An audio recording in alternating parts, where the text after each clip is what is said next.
কাশ্মীর হামলাকে কেন্দ্র করে সীমান্ত সংঘাতে জড়িয়ে পড়েছে চিরপ্রতিদ্বন্দ্বী ভারত ও পাকিস্তান। 5 দিন ধরে কাশ্মীরের লাইন অফ কন্ট্রোল বরাবর সীমান্তে পাল্টাপাল্টি হামলা করছে দুপক্ষই। এবার ভারতের দুটি সার্ভিলেন্স ড্রোন গুলি করে ভূপাতিত ও আর্মি চেকপোস্ট উদ্দেশ্য করে হামলা চালানোর দাবি করেছে পাকিস্তান।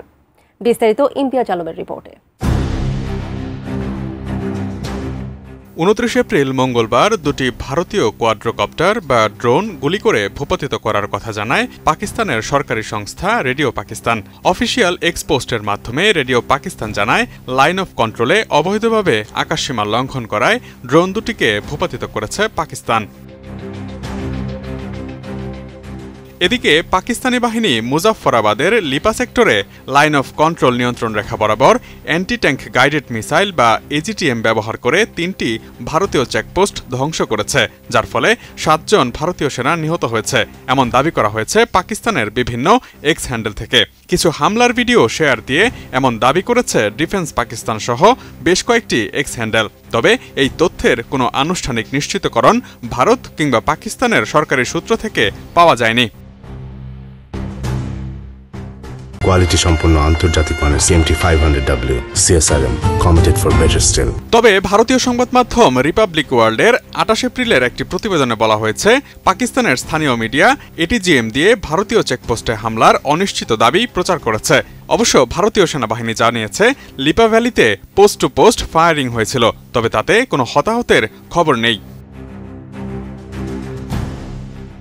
এদিকে টানা 5 রাত ধরে নিয়ন্ত্রণ রেখা বরাবর ভারত ও পাকিস্তানের সেনারা গোলাগুলি চালিয়ে যাচ্ছে।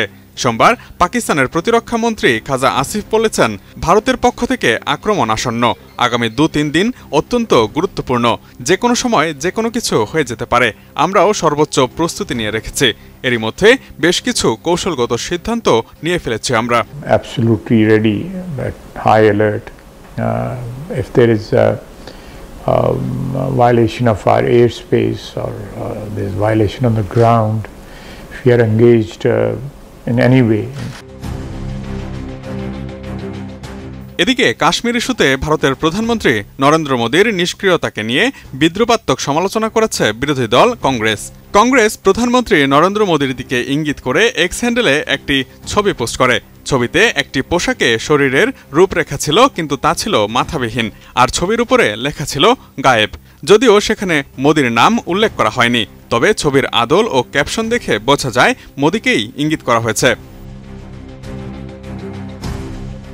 ছবিটির ক্যাপশনে লেখা ছিল, দায়িত্বের সময় অদৃশ্য হয়ে যান, যা মূলত প্রধানমন্ত্রী নরেন্দ্র মোদীকে ইঙ্গিত করে বলা। এই ঘটনাকে কেন্দ্র করে যদিও পাল্টা সমালোচনার মুখে ছবিটি সরিয়ে নেয় কংগ্রেস। এই ঘটনাকে কেন্দ্র করে ভারতীয় জনতা পার্টি বিজেপিও কংগ্রেসের সমালোচনা করে বলেছে, কংগ্রেস মুসলিম লীগ ভার্সন 2তে পরিণত হয়েছে এবং সংখ্যালঘু ভোট ব্যাংকে খুশি করার চেষ্টা করছে। Imtiaz Alam, desk report, ATN news.